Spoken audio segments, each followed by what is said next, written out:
ანუ ქრისტიანობა ღმერთია და იგი თავის თავზე ანის სიტყვები მე ვარ ეს სიტყვები ანუ ის სიტყვები რითაც მოსეს მიმართავს ღმერთი ეს სიტყვები მე ვარ მარადიული არსება ამას რო ხას უსვავს უფალი და ასე შემდეგ და რის გამოც მისი მოკვდინება სურთ კეთილი საქმისათვის არ აკლავ ჩვენ არამედ შენი თავი შენ თავს წარმოაჩენ როგორც ღმერთის სწორა და ამიტომ გვინდა შენი ჩაქოლვა გესმით აი ეს ცოდნა მათ ჰქონდათ იუდეველებს იმიტომ რომ უფალი ამას პერიოდულად ამჟღავნებდა ახალ აღთქმაში ძალიან ბევრი მაგალითია იმის რომ ქრისტე ადამიანად მოსული ღმერთია მაგრამ საინტერესოა ძველი აღთქმა იმიტომ რომ ძველი აღთქმა საუკუნეებით ადრე დაიწერა ახალ აღთქმამდე და იქ რაც წერია თელი სიცხადით რო ახსულდა ეს თითოეულ თქვენთაგანს თითოეულ ჩვენთაგანს იმ ობიექტურ ჭეშმარიტებას რომ ქრისტე ღმერთია ამ ობიექტურ ჭეშმარიტებაში კიდევ ერთხელ განამტკიცებს. ნაწილასწარმეტყველები იყო თუ რომელ ისტორიულ ეპოქაში მოევლინებოდა ქრისტე. ეს არის დაბადების 59 თავი. არ წაერთმევა კვერთხი იუდას, არც არგანი ფერხთა შუიდან, ვიდრე არ მოვა მისი მფლობელი და ის იქნება იმედი ხალხთა. ეს არის იაკობ მამათავრის წინასწარმეტყველება სიკვდილის წინ. არ წაერთმევა კვერთხი იუდას და არც არგანი ფეხთა შუიდან სამეფო რეგალიები ვიდრემდე არ მოვა მისი მფლობელი და ის იქნება იმედი ხალხთა. ანუ მფლობელი ებრაელი ერისა და იმედი მათი არის მესია. ეს ძალიან კარგად იცოდნენ ებრაელებმა, მაგრამ როდის მოვა? როცა ესე იგი უკვე აი იუდას კვერთხის წართმევის დრო დგება და მართლაც ესე პირველი არა ებრაელი მეფე ანუ დავითის პირველი არაებრაელი მეფე როგორც კი მოვიდა იროდი მაშინ გამეფდება ზუსტად მაშინ იბადება მაცხოვარი იროდი იყო იდუმიელი ის იყო პირველი არაებრაელი მეფე ებრაელთა ისტორიაში როგორც კი გამეფდება მაშინვე იბადება ჩვენ ეს ვიცით აი მის მეფობაში იბადება ანუ ამით ასრულდა ისტორიული წინასწარმეტყველება. ახლა ქრონოლოგიურად როდის მოევლინებოდა ძალიან საინტერესოა ეს ადგილი ეს დანიელ წინასწარმეტყველის მეცხრე თავი ამონარიც ამოგიკითხავთ მითხრა დანიელ ახლა გამოვედ რომ ჭკუა დაგარიგო შენი ვედრების დასაწყისში სიტყვა გამოვიდა და მე მოვედი რომ შეგატყობინო იგი რადგან შენ სათნო კაცი ხარ დაუკვირდი ამ სიტყვას და გამოიცანი ხილვა შენი ერისათვის და შენი წმინდა ქალაქისათვის 70 შვიდეულია დადგენილი შეცოდების დასაფარავად ცოდვათა დასაბეჭდად უკეთურების დასაფარავად სამარადისო სიმართლის დასამყარებლად 70 შვიდეული ხილვისა და წინასწარმეტყველების დასაბეჭდავად და წმინდათა წმინდის საცხებლად 7 წელზეა საუბარი 7 წელი და 70 შვიდეული მას შემდეგ რაც გამოვა ბრძანება და ეხლა საიდან ითვლება ეს 70 შვიდეული მას შემდეგ რაც გამოვა ბრძანება იერუსალიმის აღსადგენად როდესაც ებრაელები იყვნენ დატყვევაში და შემდეგ ბრძანება გამოდის სპარსეთის მეფისა რომელიც ბრძანებას გასცემს რომ იერუსალიმის ტაძარი აღდგეს აი როცა გამოვა ბრძანება ანუ ეს ბრძანება ქრონოლოგიურად როდის არის ისტორიაში ცნობილია რომ სპარსეთის მეფემ როდის გამოსცა ბრძანება რომ იერუსალიმში ტაძარი აღდგეს აი ეს ბრძანება რო გამოვა აღსადგენად ასაშენებლად 7 შვიდეული და 62 შვიდეული გავაცხებული მეფის მოსვლამდე აღდგება ქუჩადაუბანი ოღონდ ძნელბედობის ჯამს 62 შვიდეულის შემდეგ მოიკვეთება არა მარტო მოვა არამედ მოიკვეთება ცხებული ანუ ცხებული არის ქრისტე ნიშნავს ცხებულს მოიკვეთება ცხებული მაგრამ ბრალი არ ექნება და შემდეგ უკვე აი ამის შემდეგ რა უბედურება მოყვება იერუსალიმს ქალაქსა და საწმინდას დაანგრევს მომავალი მთავრის ხალხი ვიცით ამ იმის გამო რომ მოკვეთავენ როგორ დაინგრევა 60 წლის მერე კვლავ ესე იგი ვესპასიანეს და ტიტეს მიერ იერუსალიმი და ეს აღსასრული წარღვნასავით იქნება ეს იყო საშინელება ებრაელთა ერის ისტორიაში ვისაც წაკითხული გაქვთ ნახავთ ომის ბოლომდეა გადაწყვეტილი გატიალებანი იგი მრავალთან ისევ ცხებულს უბრუნდება იგი მრავალთან განამტკიცებს აღთქმას ერთ შვიდეულში შვიდეულის ნახევარში შეცვლის მსხვერპლს და ძღვენს და მე უკვე საუბრობს სხვა საკითხებზე მოკლედ თავარი ის არის რომ აი ეს დანიელის მე-9 თავში საინტერესო ეს რომ ნახოთ, მისი განმარტებაც წაიკითხოთ, აბსოლუტური ქრონოლოგიური სიზუსტით არის აღსრულებული ეს. სწორედ მაშინ იბადება მაცხოვარი, როცა ეს პერიოდი გადის. და ეს არის საუკუნეებით დაწერილი, ფიზიკურად დაწერილი წმინდა წერილში. ეს წინასწარმეტყველება იცით, ამიტომ ღმერთი თავად მოგცემს ნიშანს, აჰა მუცლად იღებს ქალწული და შობს ძეს და უწოდებს სახელად ემანუელს. ეს ესაია წინასწარმეტყველის წიგნი მე-7 თავი, ემანუელი ნიშნავს ჩვენთან არის ღმერთი. ქალწული რო შობს. ის რომ ბეთლემშია და შენ კი ეფრათას, ბეთლემო უმცირესი ხარ იუდას ათასეულთა შორის, მაგრამ შენგან გამოვა ხელმწიფე ისრაელში და ძველიდან იქნება მისი წარმოშობა. ნახეთ, ძველიდან იქნება მისი წარმოშობა საუკუნო დღე, ანუ მარადისობიდან იქნება მისი წარმოშობა. რა საოცრება, ძველ აღთქმაში წერია. მე გვიკვირს, რატო ვერ იცნეს, როცა ისტორიული ეპოქა დაემთხვა, ქრონოლოგია დაემთხვა და აგერ ეს ადგილი დაემთხვა ქალწულისაგან შობა და აგერ ესე იგი რომ ეს ბეთლემში და თან ხელმწიფე არა უბრალო ხელმწიფე, არამედ ძველიდან, ანუ წარსულიდან საუკუნო დღეებიდან, ანუ მარადისობიდან იქნება მისი წარმოშობა. სიბრძნე სოლომონის მეორე თავი ძალიან საინტერესო ამონარიდია აქ ამ წიგნში, ამ თავში, საცდური დამოკიდებულება ქრისტესადმი როგორი იქნებაო? საცდური დაუგოთ მართალს, რადგან ჩვენთვის ტვირთია და ძალიან მნიშვნელოვანია რატომ არის საცდური, რატომ არ უნდათ ქრისტე, რატომ არ მოინდომებენ, სოლომონი როგორ წერს და როგორი ნიშანდობლივია ეს, განმარტებაც კი არის. საცდური დაუგოთ მართალს, რადგან ჩვენთვის ტვირთია მხოლოდ და ჩვენი საქმეების წინააღმდგომი. ეს ყველა ადამიანს, რომელიც ქრისტეს უარყოფს, ეს სიტყვები ეხება. ყოველ წამს, როცა ჩვენ ქრისტეს უარყოფთ, ჩვენი ცხოვრების წესით, აზრით და გულის თქმით, ჩვენს გვეხება და განმარტება თუ რატომ ხდება ჩვენს მიერ ქრისტეს ღალატი ხოლმე პერიოდულად. რადგან ჩვენთვის ტვირთია მხოლოდ და ჩვენი საქმეების წინააღმდგომი, გვაყვედრის ცოდვებს, სჯულის წინაშე და ჩვენი აღზრდის ცოდვებში გვადანაშაულებს. აცხადებს, რომ თითქოს ღვთის ცოდნა ჰქონდეს და თავის თავს უფლის ძეს უწოდებს. ჩვენი ზრახვების მამხილებლად გვექცა და დასანახადაც კი მძიმეა ჩვენთვის, რადგან მისი ცხოვრება არ მიაგავს სხვათა ცხოვრებას და განსხვავდება ბილიკნიც მისი. მატყუარება თვითვლებით მისთვის და შორს უვლის ჩვენ გზებს, როგორც უწმინდურობას, ბედნიერება თulis მართალთა აღსასრულს და ტრაბახობს. ჩემი მამაო ღმერთი, ვნახოთ მართალია თუ არა სიტყვები მისი და გამოვცადოთ იგი მისი აღსასრულისას. თუ მართლა ჭეშმარიტი ძე ღვთისა, უფალი დაიცავს და დაიხსნის მას მტრების ხელთაგან, გინებითა და ტანჯვით გამოვცადოთ იგი, რათა შევიცნოთ მისი თავდაბლობა და უწყინარობა მისი შევამოწმოთ. სამარცხვინო სიკვდილით დავსაჯოთ იგი, რადგან თანახმად მისი სიტყვებისა მასზე იზრუნებენ. ეს არის ფაქტურად სახარების თავი თითქოს, როცა ფარისევლები საუბრობენ ქრისტეზე და ეს არის სიბრძნე სოლომონისა.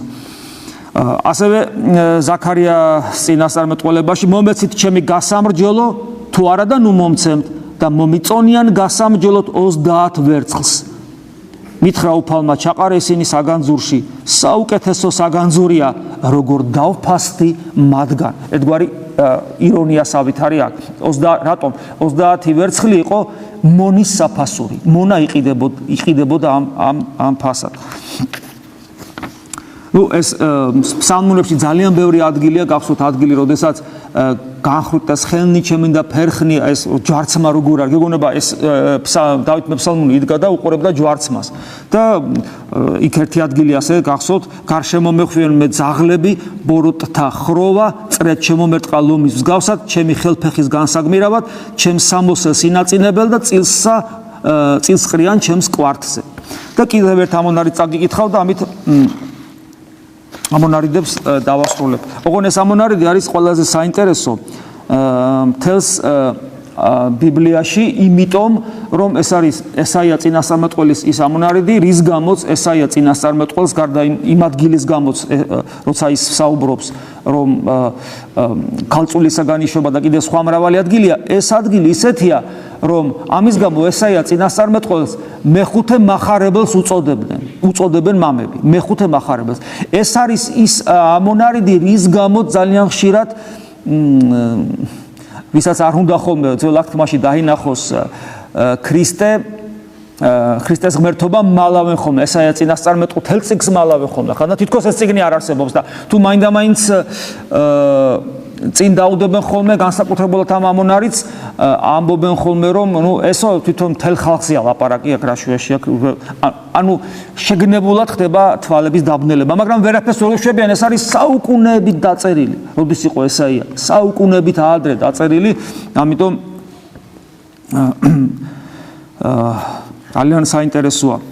წაგიკითხავთ. ამოიზარდა როგორც მორჩი მის წინაშე, როგორც ფესვი ურწყული მიწიდან. არც ღირსება ჰქონია და არც მშვენება, რომზეც შეგვეხედა, არც იერი რომ ივეზიდეთ. საძულველი იყო, კაცთაგან ათვალისწუნებული, გატანჯული და სნებამორეული. ერთი იმათგანი, ვისაც პირს არიდებენ. საძულველი იყო და არად ვაგდებდით. ნამდვილად კი მან იკისრა ჩვენი სნებები, ანუ სნეულებანი და იტვირთა ჩვენი სატანჯველი. ჩვენ კი გვეგონა ღვთისაგან იყო ნაცემ-ნაგვები და დამცირებული, მაგრამ ის ჩვენი ცოდვებისათვის იყო დაჭრილი, ჩვენი უკეთურებობისათვის დალეწილი, მასზე იყო სასჯელი ჩვენი სიმრთელისათვის და მისი წყლებით ჩვენ განმიკურნანით. ყველანი ცხოვრებებით დავეხეტებოდით, თითოეული ჩვენ გზას ვადექით, უფალმა კი ანუ ღმერთმა მას შეჰყარა ყოველი ჩვენგანის უკეთურება. ევნო და ეწამა, მაგრამ არ დაუძრავს ბაგე. კრავივით დასაკლავად მიიყვანეს და როგორც ცხვარი დუმს პარსველთა წინაშე, მასაც არ დაუძრავს ბაგე. უფალმა ინება მისი ტანჯვა და სნება შეჰყარა, როცა გასწირავ მის სიცოცხლეს ცოდვის გამო სასყიდ მსხვერპლად. მისი სიბზნით ბევრს გაამართლებს, სხვათა შეცოდებებს იტვირთავს. სასიკვდილოდ გაწირა თავი და ცოდვილთა შორის შეირაცხა, მრავალი ცოდვები ჰქონდა ტვირთად და ცოდვილებს ესარჩლებოდა. ესაიას 53 თავი. ეს არის საოცრება, რომელიც კომენტარს არ საჭიროებს. მე ეს მაგალითები იმიტომ მოგიყვანეთ, რომ არსებობს ობიექტური მიზეზები და ობიექტური რეალობები, რომელიც ჩვენ რწმენას ასულდგმულებს.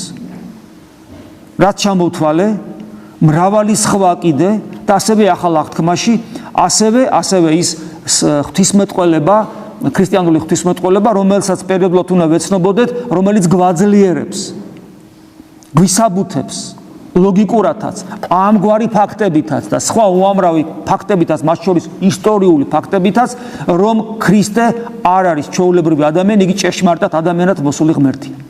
გარდა ამისა, არსებობს, როგორც წეგან გითხარით, ჩვენი ის ობიექტური საფუძვლები ჩვენი რწმენისა, რომ იესო ქრისტე არის ღმერთი, რომელიც თითოეულ ჩვენთაგანს თავისი აქვს. თითოეულ თქვენთაგანს თავისი ობიექტური მიზეზი აქვს და ცოდნა და გამოცდილება, რომ იესო ქრისტე არის ადამიანად მოსული ღმერთი და გარკვეულ დროს თითოეულ თქვენთაგან მოვიდა, შეეხო თქვენს გულს და თქვენ დარწმუნდით, რომ იგი ღმერთია და მას შეუდექით. მაგრამ ეს ობიექტური მიზეზები სავსებით არ არის საკმარისი, როგორც წეგანაც გითხარით, იმისათვის, რომ ჩვენ ქრისტიანები ვიყოთ. იმიტომ რომ მას ჩვენმა გულმა უნდა დაუდასტუროს, თანხმობა უნდა უთხრას უпроსწორად და შესაბამისად იცხოვროს. მაგრამ ეს რომ მოხდეს,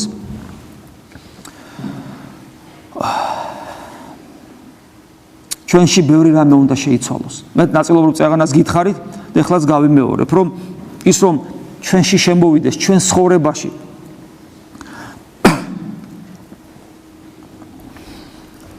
ამისათვის საჭიროა, რომ ჩვენი შინაგანი სამყარო შეიცვალოს. ჩვენი გული, ჩვენ ვიცით, უფალი გეუბნება, სასופველი ეძებეთ გულში. ეს არის ფორმულა, რომელიც ყოველთვის უნდა გვახსოვდეს. ანუ ღმერთს ვეძებთ არა გარეთ, ჩვენს გარეთ, არამედ ჩვენ შიგნით. გითხარით გრიგოლ პალამას სიტყვები. ლოცვის დროს ნუ გადიხართ თქვენი არსების გარეთ, შიგნით იყავით, იმიტომ რომ სასופველი იქ არის. ღვთისმსახურება აქ უნდა აღესრულოს ჩვენს გულში. გასაგებია, მაგრამ ამავე დროს უფალი სხვა ადგილას ამბობს, რომ გულიდან გამოდის ყველა ეს უბედურება და ბოროტება და მანკიერება, რაც კი სამყაროში ხდება. ეს ნიშნავს იმას, რომ გული არის არა უბრალოდ მხოლოდ რაღაც სიწმინდის ცენტრი ადამიანში, არამედ იგი ყოველგვარი სიბილწის და უკეთურების ცენტრია, რადგან ჩვენი ბუნება დაცემულია, ჩვენში ჭარბობს უკეთურობა უფრო მეტად, ვიდრე სიკეთე. შეიძლება ასე ითქვას, უკეთურობა ხანდახან დომინანტია, იმდენად რომ სიკეთისათვის ადგილი აღარც კი რჩება. ამიტომ საჭიროა, რომ ჩვენი ვნებებითა და მანკიერებებით დაავადებული გული განიკურნოს. იმიტომ რომ ის არ მოგცემს იმის საშუალებას, რომ ისაც ობიექტურად არსებობს, ის სუბიექტური გამოცდილებას, რომელიც ჩვენ გვაქვს, როცა ქრისტე ჩვენს გულს შეეხო, ის ჩვენში ეს ყოველივე გაცოცხლდეს და ჩვენთან მუდამ თანამყოფი გახდეს. სწორედ ამიტომ, რომ აი ამას არ ვაკეთებთ, ამიტომ ყველაფერი ჩვენი, რასაც ვაკეთებთ, რასაც არ უნდა ვიქონდეთ, ყველაფერი უსიცოცხლო და მკვდარი რჩება. ადამიანი როცა ეზიარება, უკეთეს შემთხვევაში გძნობს მადლს. ეს მადლი მას ძალიან ცოტა ხანს მიყვება, იმიტომ რომ არაფერს აკეთებს იმისათვის, რომ ეს შეინარჩუნოს. არაფერს აკეთებს იმისათვის, რომ მან ეს მანკიერებითა და ვნებებით ახსავსე გული განწმინდოს. კათარზისის პერიოდი უნდა იყოს და თითოეული ადამიანის ცხოვრებაში სხვანაირად ჩვენ ვერ შევინარჩუნებთ მადლს და ამ ქვეყნიდან გავალთ ისე, რომ მადლის გარეშე ვიქნებით. ეს ნიშნავს იმას, როგორც კი ჩვენი სული გამოვა ჩვენი ხორციდან, როგორც ჩვენ ჯავშანში ვართ ახლა, აი ჯარისკაცი ტანკში როზის, როგორც კი გამოხვალ აქედან, იმის გამო, რომ არა გაქვს ერთობა მადლთან, დაუცველი ხდები იმ სამყაროსათვის, რომელიც ბოროტ დემონურ სამყაროთ იწოდება. იმიტომ რომ შენ უფრო მეტად სამწუხაროდ მსგავსი ხარ დემონისა, შენი შინაგანი მდგომარეობით, ვიდრე ქრისტესი. სამწუხაროდ ესეა. ამიტომ მსგავსისკენ მიილტვის. ამიტომ საზორებს ესეთი სული ვერ გაივლის. ჩვენ ვამბობთ მის მდგომარეობასთან, უფალი ვის როგორ დაეხმარება, ეგ ჩვენ არ ვიცით და ჩვენი საქმე არ არის. ჩვენ ვიცით ის ჩვენ რა მოგველის და ჩვენი მდგომარეობა როგორია, თორემ უფალი ყველა შეიწყარებს, იმედი უნდა გქონდეს, მაგრამ წეღანაც გითხარით, შეგიწყნარებს და დაიტევ, მოუნდება რომ მოვიდე შენთან და მიიღებ და იცნობ საერთოდ მას.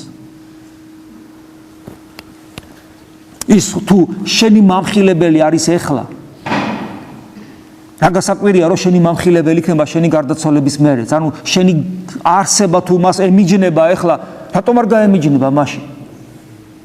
რატომ არ მოინდომებს იმ სულებისკენ წასვლას, რომელიც მას პირდებიან სიამოვნებებს? საზორების ერთ-ერთი განმარტება ხო იცით როგორია? ის კი არა რომ ეშმაკი ესე იგი ესე მოვა და ეცემა და დაატყუებს, არამედ კიდევ ერთხელ თავაზობს საცდურს. აი რაც გიყვარდა აქ, არა ღვთაებრივი და უსჯულო და აი ამ სიყვარულით თუ გახვედი, იქაც ამას შემოგთავაზებს და ესე იგი იმის მაგერად რომ ანგელოს გაყვედა წახვიდე, გადაუხვევ იქით. იქ რო გადაუხვევ, სადაც მოჩდები გასაგები. ღმერთმა დაგვიფარო სიტყველი ჩვენთაგანი. ამიტომ ეს პერიოდი განწმენდის და კათარზისის პერიოდი არის თითოეული ადამიანისათვის აუცილებელი, ეს არის თვითშემეცნების. ანუ სანამ ჩვენში მოხდება დამკვიდრება ღვთის მადლისა, ჩვენ უნდა გავიაროთ ეს პერიოდი განწმენდის, კათარზისის, ანუ ეს არის გზა თვითშემეცნებისა. ანუ საკუთარი თავის ადეკვატური აღქმისა. ჩვენ ხშირად გვითხოვთ, სულიერი ცხოვრება მაშინ იწყება, როცა ადამიანი საკუთარ თავს ხედავს, საკუთარი თავის დანახვას იწყებს, საკუთარი ბუნების დაცემულობის აღქმას იწყებს. თვითშემეცნება ამავე დროს უფლისადმი ერთგულების გზა, რომელიც შეუძლებელია იყოს სიმდაბლის და მორჩილების გარეშე. და ამავე დროს, ესე იგი, ჩამოვთვალეთ, თვითშემეცნება, უფლისადმი ერთგულება, სიმდაბლე, მორჩილება და კიდევ ერთი და ყველაზე თავარი, ოღონ ეს თავარი, რაც ჩამოვთვალეთ, იმის გარეშე არ გამოვა. ეს არის ლოცვითი ღვაწლის პერიოდი. ოღონ ეს ლოცვითი ღვაწლი იწოდება შემოქმედებითი ლოცვა. ის ლოცვა კი არა, როცა რომელზეც პავლე მოციქული ამბობს, ღვთის სული თავად ლოცულობს ჩემში, მამაო, ანუ როცა შენ თუ სული წმინდა, რომელი ხარ, ანუ იმდენად ერთი ნება გაქვს, ჩვენ და ღმერთს, რომ აი ღმერთი ლაპარაკობს შენი პირით, თვითონ ხელში აყვანილი დაყავხარ. და შენთვის ლოცვა არის არა ტვირთი, არამედ უკვე მდგომარეობა როცა არის. ამაზე არ არის საუბარი, არამედ ამის წინა მდგომარეობაზე, როცა ადამიანი იღწვის და ეს არის შემოქმედებითი პერიოდი. შემოქმედებითი, ანუ რას ნიშნავს შემოქმედებითი პერიოდი? როდესაც მადლთან ერთად, იმიტომ რომ ლოცვა მადლის გარეშე არ არსებობს, დახმარების გარეშე არ არსებობს, მადლთან ერთად შენ შემოქმედებითად უდგები ამ პროცესს და მუდამ ეძიებ ღმერთთან მისასვლელ გზებს, სწორედ მისასვლელ გზებს. რომლის ერთ-ერთი აი ამ ლოცვის ერთ-ერთი აი საოცარი მასწავლებელი ეს არის იესოს ლოცვა, რომელსაც ჩვენ პერიოდულად საუბრობთ ხოლმე. და უნდა ითქვას, რომ აი როცა ადამიანში აი ეს იწყება ღმერთთან ერთობის ძიება, ლოცვითი ღვაწლის შემოქმედებითი პერიოდი როცა იწყება, როცა ჩვენი განწმენდა და იწყება, მაშინ ეს სხვა სიტყვითაც გამოითქმის ხოლმე, მე ადრეც მithქვავს ეს სიტყვა, ეს არის კურნება. რა კურნებაზეა საუბარი? ანუ ადამიანს დაცემული ბუნება აქვს, ეს არის დაშლილი ბუნება, ჩვენ ვიცით, გამოსტილი გვაქვს, ხო? სულ ყოველთვის წარამარა მოდიხართ, მამა, აი დგავარ და გონებით სადავარ, აღარ ვიცი. დაშლილია ჩვენი არსება. და ეს არის კურნების პერიოდი, როდესაც ჩვენი სულის სამი ძირითადი ნაწილი. ეს არის აზროვნებითი ნაწილი, ეს არის გაღიზიანებითი ნაწილი და ეს არის ნებელობითი ნაწილი, ანუ აზრი, გრძნობა და ნებელობა, ნება. აი ეს სამი ძალა ერთიანდება და მიისწრაფის ქრისტესკენ. ეს ძალიან მნიშვნელოვანია გვახსოვდეს. აი როცა ვამბობთ ხოლმე გონებით გულში დექი, ხო ეს ხდება, ხო? ესე იგი, შენი აზრი, რომელიც გარე სამყაროსთან არის კავშირში და სულ ქაოსია, გულში ჩადის, ანუ სადაც აზრი და გული, ანუ აზრი და გრძნობები ერთიანდება. ეს ყველაფერი შენი ნებისყოფის ძალით ხდება და ეს ყველაფერი ისწრაფის ქრისტესკენ. როცა ხდება აი ესე იგი ადამიანში ამ სულიერი ძალების ერთიანობა. ეს არის სწორედ ის შემოქმედებითი პროცესი ლოცვისა. ამის გარეშე ლოცვა არ არსებობს. ყველაფერი დანარჩენი, ასე ჩვენ ვკითხულობთ ერთთან, რაცა უნდა ამაღლალ, ამაზად, გალობით, ერთთან არაფრის მომცემი არ არის, თუ აი ეს პროცესი ერთხელ და სამუდამოდ არ დაიწყო ჩვენში. არაფრის მომცემი არ არის. იმიტომ რომ ის რაც რისთვისაც ლოცვა მოგვეცა, რომ ღმერთთან გქონდეს ერთობა, ეს არ გამოვა. ხიბლის მდგომარეობა იცოცხლებს, თუ ხიბლში ხიბლის დროს რა ხდება, ემოციური ტალღები მოდის, შეიძლება ცრემლიც მოგადგეს, ეს მხოლოდ ემოციები შეიძლება იყოს, თუ არ გაერთიანდა ჩვენში ეს ყველაფერი. და მთელი არსებით ღმერთისაკენ სწრაფვა კიდე, როგორც ჩვენ ვთქვით, აი ეს უნდა მოხდეს, მთელი არსებით ღმერთისაკენ სწრაფვა, გახსოვთ ცნება, მთავარი ცნება რა არის, აი ჭაბუკირო ეკითხება, როცა ფარისეველი ეკითხება, თუ წიგნობარი, რომელია ყველაზე მთავარი მცნება და უფალი როგორ ამბობს, რომ ეს არის შეიყვარო ღმერთი, უფალი ღმერთი შენი ყოვლითა გულითა, შენითა ყოვლითა სულითა, შენითა ყოვლითა გონებითა, მთელი შენი ძალებით, ხო, სხვადასხვა მახარებელთა სხვადასხვანაირად არის. ეს არის მთავარი მცნება და მსგავსი ამისა შეიყვარო მოყვასი შენი, ვითარცა თავითვისი. ანუ